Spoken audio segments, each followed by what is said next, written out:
Thank you to Preserve Gold for being a sponsor of our Newsmax podcasts.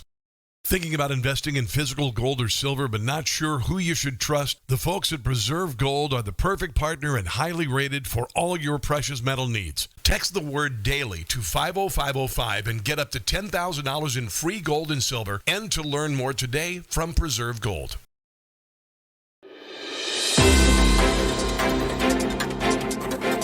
Hello, Newsmax family. The date is Monday, May 13th, and I'm Kay Smythe, filling in for the fantastic Tony Marino, who is on vacation this week. We've got a great show for you today, and we're going to start it off with none other than Newsmax favorite, The Balance. It's, of course, hosted by Eric Bolling, and this clip, okay, technically it's from Friday. I hope I don't get in trouble for that. But I watch Newsmax all weekend. It's literally on downstairs right now. I think there's just music playing over the top of it, unfortunately. But like I said, I watched all weekend, and for some reason, this clip from Eric just keeps popping into my head. You know, it lives there rent free, as the young people say. So I felt like it was my duty to reshare it with all of you today, and I hope you enjoy it. This is Lies Per Minute. Eric Bolling's Joe-nocchio. Sorry, that word, Joe-nocchio. What a great nickname for Joe Biden, because he is. He's either a pathological liar or just so dumb he doesn't realize he's lying. Both are a huge concern. But this is Eric Bolling's Joe-nocchio counter calculator, which basically gives you the sum of President Joe Biden's untruths during a recent CNN interview. Take it away. Let's watch this. Joe Biden is struggling badly, folks. Aside from struggling to walk and the struggle to talk in coherent sentences, Biden is struggling in the polls, and Biden is now even struggling with his home field advantage media places like CNN. That sit-down that he had with Aaron Burnett the other night, Biden lied, and lied again. That interview prompted the New York Post to write an article today saying Biden lied once per minute during the interview. So we decided to rate Joe's 15 lies from that 17-minute interview, and we're going to use a scale from Joe-nocchios, from 1 to 3 Joe-nocchios, depending on the level of ridiculousness of the lie. We pulled some of the biggest lies, again, from a single interview. First up, this one. This was the biggest lie of the interview. Watch. No president's had the run we've had in terms of creating jobs and bringing down inflation. It was 9% when I came to office. 9%. Can you believe he said that? Yes, 3 Joe-nocchios for that 1 to 3. Actual inflation, folks, was 1.4% in January of 2021, the month that Joe was sworn in. 1.4%. I looked it up. It peaked another year and a half later in the middle of June of 2022 at 9%. Joe thinks he was handed 9% inflation. Boom, he's gone. Lie. Next, Joe almost broke the Joe-nocchio meter with this one. The fact is that if you take a look at what the people have, they have the money to spend. It angers them and angers me that you have to spend more. Okay, so that one is a whopper. That one deserves 3 Joe-nocchios because he just said people, Americans, have the money to spend. We're just mad that we have to spend a little bit more for stuff. No, we're suffering. Inflation's ripping. 60% of the country could not cover a $500 flat tire on its unexpected expense like a flat tire. 60% of the country. That's not me. That's CNBC who put out that data. So no, Joe, they don't have the money, Joe. They're just mad because bread costs $10 a loaf now. Joe, 3 Joe-nocchios for that. Then Joe said this. The whole idea of this notion that Senator Casey talked about, shrinkflation. I think it's on your program. Same price for a smaller bottle of juice or something. For example, Snickers bar, they did a thing, and it's like 20% less for the same price. That's corporate greed. That's corporate greed, and we've got to deal with it. Now, I'm only giving him 1 Joe-nocchio for this, and here's why. Joe's right, corporations are greedy, but that's called capitalism. The reason they're doing shrinkflation is because of your policy, Joe. You ripped inflation through the roof, and they couldn't afford to keep up. So rather than sticking it to the consumer, charging them more for a Big Mac or an iPhone or a loaf of bread or eggs, they have to shrink this package size. They have to shrink what's inside the package. It's also right that corporations are greedy, but again, that's capitalism. That's in their charter, but it's all because of you. All right, how about this whopper, finally? The polling data has been wrong all along. Well, it really hasn't, Joe. All of the polls, all three Joe-nocchios, all of the polls, and get this, they're all consistent. They're all consistent. Even if you go to Real Clear Politics, they take an average of all the polls, and they're all consistent. Trump, he's winning head-to-head. He's winning in battleground states. You can't blame it on the polls because they're all saying the same thing, Joe.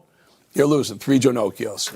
It's sad, folks, isn't it, that we had 11 more lies in that one short interview that we couldn't get to. We didn't have time.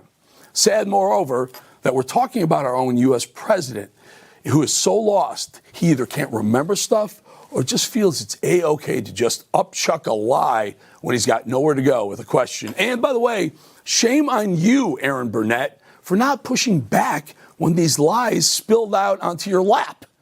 I know what you did there.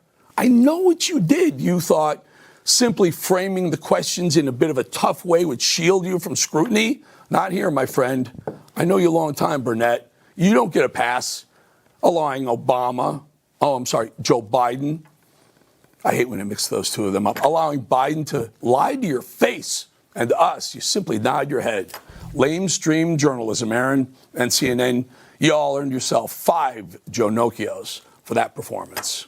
And up next, we have our former president, Donald Trump, saying what we all think about Biden, particularly after listening to that clip. And I think it's something that most of us already say out loud about Joe Biden. So the last thing I want to do before I play this to you is I want you to remember that Newsmax is your absolute go-to for all things Trump, whether it's the rallies, whether it's the latest on his criminal cases, all this stuff that's going on in New York, all this nonsense. We're going to get to that in a minute. But really, there is literally nowhere else quite like Newsmax for the coverage that you are going to get on our former president. Could be our next president. We'll see how things go in November. Everyone needs to show up, okay? Everyone needs to show up this year. And, it turns out that people just keep showing up for Trump. I can't even vote.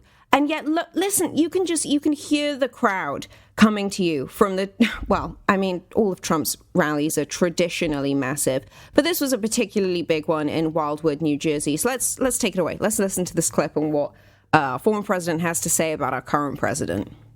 When a politician comes out with a policy and then they run in an election and they go back and say what they have to say to get elected, they always go back to that original policy.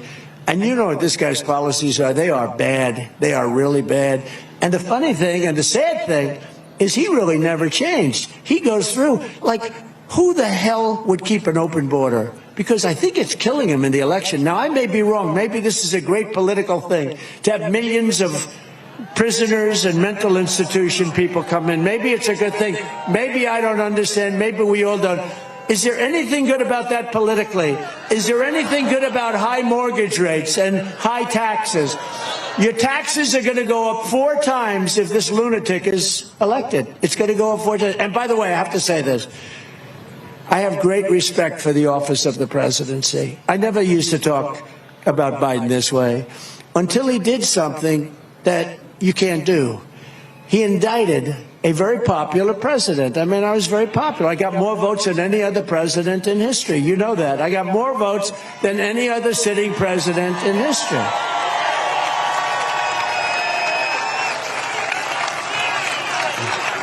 On made-up charges and nonsense. You see what's going on, all nonsense. And you got local DAs doing it, but the local DAs are run out of Washington and they're having meetings in Washington. They'll do anything to win. They think that that's going to win. It's not going to win, and it's really backfired.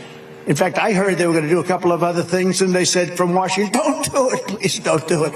We're indicting him into the White House. He's going to be indicted into the White House. They said don't do it. But I have to tell you, though, I was and am in awe of the office. I think it's one of the great places, great institutions, so important. But I have great respect for the office of the president, for the presidency of the United States. And I used to talk about him like a politician would talk. I'd say he's not doing a good job on taxes. He's not doing a good job on many, many things. Look at Afghanistan, was such a disaster, most embarrassing moment. But I talk about it as a politician would talk about another politician. And now he did something that shouldn't have been done. I got indicted 4 times in a period of about 3 seconds. Anytime there's a plane that flies over, if my plane flies over a blue state, the following day I get subpoenaed to go before a grand jury, okay? So, most of you guys know me, your fill-in host for today, Kay Smythe, from Thursday's Culture Clash segment on Carl Higby's Frontline, which is actually kind of my favorite show on Newsmax. I'm a little bit biased with that one, though. Where I come on with my fellow panelist, Sean Farash, who does probably one of the best Trump impressions other than Trump himself. I'm also a news and commentary writer for the Daily Caller. And so people always ask me, because I spend so much time around big, political, clever people, they say, Kay, what's going on with the Trump trial? I don't understand it, do you?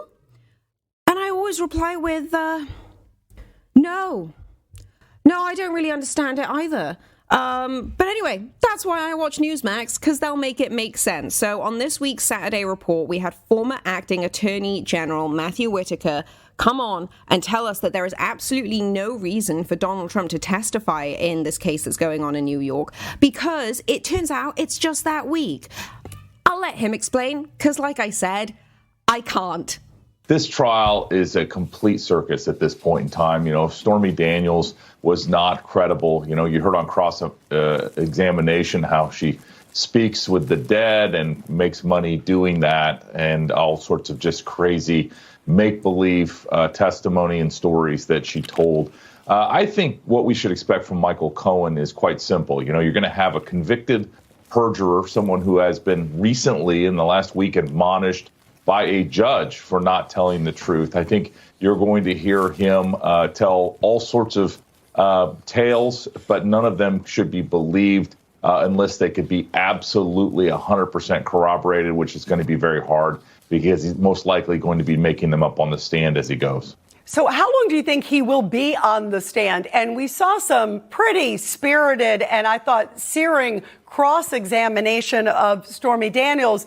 I think that that's only going to be a shred of what's to come from Michael Cohen, don't you?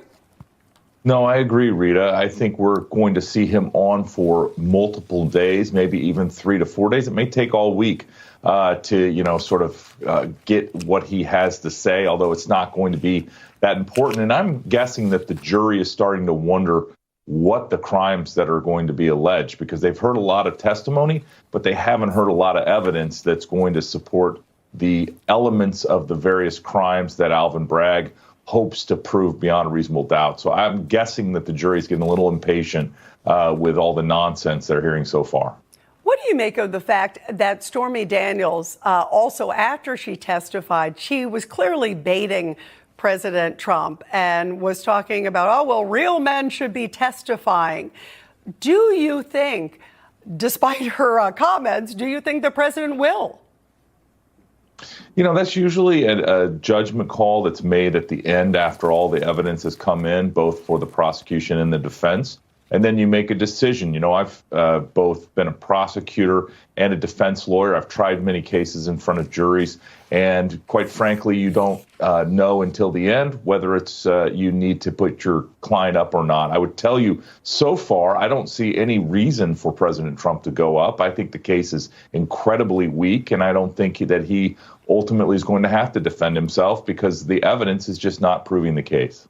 Who do you think they're going to bring up, Matt, after Michael Cohen? Because they said that Michael Cohen, then there's one more witness after that. It's smart process, as you know, because I don't think I would end on Michael Cohen for all the reasons we're just talking about because of all the credibility issues with him.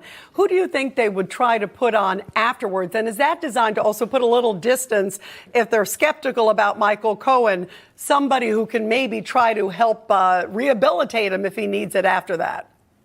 Yeah, I'm expecting that it's going to be somebody with knowledge of the actual underlying financial crimes, if they even have that witness. It's hard to know. I know Alan Weisselberger has been speculated to be the final witness, but, the way they're doing this case without telling the public or the defense who is next, I think is no way to run a trial. But, this judge so far has made so many reversible errors that this case will probably be studied for a long time, and how not to manage a trial by a judge. It's interesting because just as you're saying, Matt, and you know this all too well, you're such a great legal mind. And when we sit there and look at all of these things, there are probably so many grounds right now for whether it's a mistrial or for an appeal.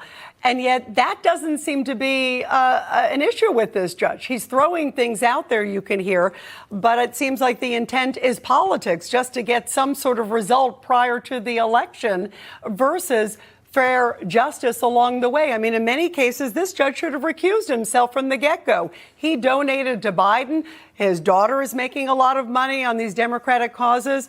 But does this seem just full steam ahead for more political reasons than anything else? Yeah, Rita, those are such good points. I think, both a mistrial and reversal on appeal are certainly in the cards still. I also think a directed verdict. I mean, although you point out the conflicts of this judge and how he has seemed to be a partisan against Trump in many of his decisions, I think a directed verdict where he says, even if you assume all this evidence is true, it doesn't prove a crime. I think that's still in the cards. And so, we're going to be watching very closely at the close of the evidence by the state to see if this judge says there's just no case here to be had. And next up is Sunday Agenda with Lidia Curanaj. I mean, again, Lidia, I've done a lot of shows with Lidia. I've been so grateful to be able to just be invited to share her airtime. She's just one of those voices that I think it's so much bigger than even maybe she realizes. She's just got that it factor. Like everyone else on Newsmax. I mean, everyone on Newsmax has that it factor. Am I right? But anyway, her it factor today is just this analysis that I really need you guys to hear. So check it out. This week, our nation sunk to a new low.